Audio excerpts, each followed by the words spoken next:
Hi hello guys, welcome back to gaming Sohan channel. So இன்றைக்கான வீடியோவில் நம்ம இன்றைக்கி என்ன வீடியோ பார்க்க போகிறோன்னு பார்த்தீங்கன்னா, அதாவது யூடியூப்பில் ஒரு சின்ன இஷ்யூ மாதிரி ஒன்று வந்திருக்கு. ஸோ என்ன ப்ரோ இஷ்யூ அப்படின்னு கண்டிப்பாக நீங்கள் கேட்கலாம். ஸோ அது பார்த்தீங்கன்னா மோஸ்ட் ஆஃப் டைம் எனக்கு இந்த இஷ்யூ நான் ஃபேஸ் பண்ணி தான் இருக்கேன். ஸோ இதை எப்படி சால்வ் பண்ணுறது, அது என்ன இஷ்யூ அப்படின்னு கண்டிப்பாக நீங்கள் தெரிஞ்சுக்க விரும்புனீங்கன்னா ஸோ கீழே கொடுத்துல மறக்காமல் ரெட் கலர் சப்ஸ்கிரைப் பண்ணி ப்ரெஸ் பண்ணிங்க. ஸோ இப்போ பார்த்தீங்கன்னா வீடியோ அப்லோட் பண்ணும்போது அப்லோடிங் டு டி எஸ்டி கார்டுன்னு அப்படி ஒரு சின்ன இஷ்யூ மாதிரி ஒன்று வந்திருக்கு. ஸோ அது பார்த்தீங்கன்னா எனக்கு தொடர்ந்து வந்துக்கினே இருக்குது.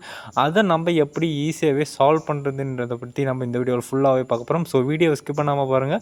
ஸோ அப்போ நம்ம எந்த ஒரு வீடியோ பட்டாலும் உங்களுக்கு உடனுக்குடன் நோட்டிஃபிகேஷனாக வரணும்னு நினச்சிங்கன்னா கீழே கொடுத்துள்ள ரெட் கலர் சப்ஸ்கிரைப் பண்ண ப்ரெஸ் பண்ணுறது மட்டும் இல்லாமல் பக்கத்தில் இருக்கிற பெல் ஐக்கானையும் ப்ரெஸ் பண்ணிங்க. ஸோ முடிஞ்ச அளவுக்கு இந்த உங்களோட ஃப்ரெண்ட்ஸ் யார் யார் யூடியூப் சேனல் வச்சுருக்காங்களோ அவங்களுக்கு இந்த வீடியோவை ஷேர் பண்ணி விடுங்க. ஸோ இது பார்த்திங்கன்னா எல்லாருக்கும் வர ஒரு சின்ன இஷ்யூ தான். ஆனால் இது ஈஸியாகவே ரொம்ப ஈஸியாகவே சால்வ் பண்ணலாம். நானும் இது இந்த ப்ராப்ளம் வந்ததுலேருந்து ஒரு நாள் 2 நாள் கஷ்டப்பட்டுருந்தாலும் இதை எப்படி நான் சால்வ் பண்ண பார்த்தீங்கன்னா, அதாவது எனக்கே தெரியாமல் ஒரு சின்ன ஒரே இது மட்டும் மாற்றுறதுனால இந்த இஷ்யூவை ஈஸியாக சால்வ் பண்ணிட்டு போய்கினே இருக்கலாம்.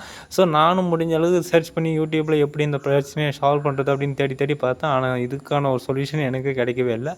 அதனால் நம்ம தமிழ் யூடியூபர்ஸுக்கு தெரியணுன்றதுக்காக ஸோ இப்போ என்ன ப்ரோ இதை எப்படி ப்ரோ சால்வ் பண்ணுறோன்றது பற்றி பார்த்தீங்கன்னா, ஸோ இப்போ பார்த்தீங்கன்னா நீங்கள் நார்மலாக ஏதாவது அதாவது அன்வான்டாக க்ரோம்லேருந்து எடிட் பண்ணுற ஆப்பு அந்த மாதிரி எடிட் பண்ணுற அப்ளிகேஷன். ஸோ அதாவது அன்வான்டாக க்ரோமில் இருந்து லிங்க் மூலிமா டவுன்லோட் பண்ணி எடிட் பண்ணியிருந்தீங்கன்னா அந்த அப்ளிகேஷனை விட்டுட்டு ஸோ நான் சொல்கிற இந்த ஒரு அப்ளிகேஷன் லிங்க் பார்த்தீங்கன்னா அதாவது நீங்கள் எப்போயாவது ஒரு நார்மலாக ஒரு அப்ளிகேஷனை எடிட் பண்ணி போட்டுருக்கேன், அந்த அப்ளிகேஷனை டெலிட் பண்ணிவிட்டு வேறு ஏதாவது எடிட் பண்ணுற அப்ளிகேஷன் வேறு எதுவாக இருந்தாலும் பரவாயில்ல, நான் சொல்கிறதுன்னு தான் அவசியம் இல்லை, அந்த அப்ளிகேஷன் புதுசாக ட்ரை பண்ணி அப்லோட் பண்ணி பாருங்கள், கண்டிப்பாக அப்லோட் ஆகும். ஓகே சார், இந்த சின்ன ட்ரிக்கு தான். நீங்கள் எடிட் பண்ணுற அப்ளிகேஷனை மட்டும் மாற்றினீங்கன்னா போதும். நீங்கள் மற்றபடி வேறு எந்த செட்டிங்ஸும் எதுவுமே மாற்ற தேவையில்லை. அந்த அப்ளிகேஷன் மாற்றுறதுனால